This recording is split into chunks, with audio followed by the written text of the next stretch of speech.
আসসালামু আলাইকুম। আমরা কম্পিউটারের দোকানদারেরা অনেক সময় একটা সমস্যার সম্মুখীন হই, সেটা হচ্ছে কাস্টমার আমাদেরকে অনেক সময় ইমো অথবা হোয়াটসঅ্যাপের ফটো নিয়ে এসে প্রিন্ট আউট করে দিতে বলে। আমরা ফটোটা যখন ফটোশপে ওপেন করতে যাই তখন ঠিক এরকম একটা সমস্যা আমাদের সামনে উপনীত হয়। এই সমস্যাটির কিভাবে সমাধান করব, আজকের এই ভিডিওটিতে আমি আপনাদেরকে সেটিই দেখাবো।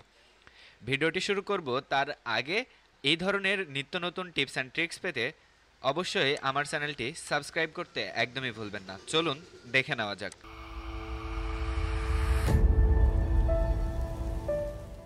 প্রথমত আমরা আগে যেটা করতাম সেটা হচ্ছে রাইট বাটন ক্লিক করে এখান থেকে এডিট অপশনে চলে যেতাম এবং এখান থেকে সেভ অ্যাজ ইমেজে গিয়ে এখান থেকে জেপিইজি করে দিতাম এবং সেখানে আমাদের ইমেজের কোয়ালিটিটা অনেক কম হয়ে যেত। সেটি বাদে কোন ওয়ে ব্যবহার করে এই কাজটি করলে আপনি কাস্টমারকে স্যাটিসফাই করতে পারবেন, চলুন দেখে নেওয়া যাক। প্রথমে আপনাকে একটি ব্রাউজারে চলে আসতে হবে এবং সেখানে এসে লিখতে হবে itlancerbd.com। আমি স্ক্রিনে লিখে দিয়েছি, আপনারা দেখে দেখে টাইপ করে নেবেন, এমনকি ডেসক্রিপশন বক্সেও লিঙ্ক পেয়ে যাবেন। লিখে ইন্টার হিট করলাম এবং একটু লোড নিবে। নেওয়ার পর এরকম একটি হোম পেজ চলে আসবে। আপনারা এইখানে দেখতে পাচ্ছেন আমার কিন্তু একটা অ্যাকাউন্ট করা আছে। আপনারা যখন নতুন হবেন তখন আপনাদের ঠিক এরকমটা দেখাবে। আপনারা রেজিস্টারে ক্লিক করে এখানে আপনাদের প্রয়োজনীয় তথ্যগুলো দিয়ে একটা অ্যাকাউন্ট তৈরি করে নেবেন।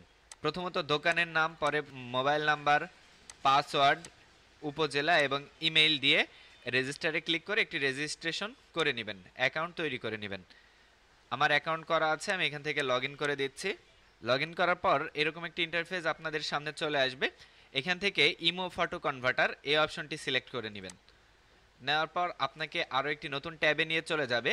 সেখানে গিয়ে আপনি চুজ ফাইলে ক্লিক করে আপনার ইমেজটা যেখানে আছে সেখান থেকে ইমেজটা চয়েস করে আপলোডে ক্লিক করে দিলেই আপনার ইমেজটা কিন্তু কমপ্লিটলি রেডি হয়ে যাবে। আপনি এখানে জাস্ট ডাউনলোড ওয়ানে ট্যাপ করলেই দেখতে পারবেন রাইট সাইডে ডাউনলোড শুরু হয়ে গেছে। দেখুন আমার ফাইলটা কিন্তু ডাউনলোড হয়ে গেছে। এইবার চলুন এই ফাইলটাই আমরা ফটোশপে ওপেন করার ট্রাই করি। ফাইলটা আমি নিয়ে আসলাম, ফটোশপে ছেড়ে দিলাম জাস্ট। দেখুন আমার ফাইলটা কিন্তু ওপেন হয়ে গেছে। আজকের ভিডিও এই পর্যন্তই। ভিডিও ভালো লাগলে অবশ্যই চ্যানেলটিতে সাবস্ক্রাইব করতে একদমই ভুলবেন না। ভালো থাকবেন, সুস্থ থাকবেন। আল্লাহ হাফেজ। আসসালামু আলাইকুম ওয়া রাহমাতুল্লাহ।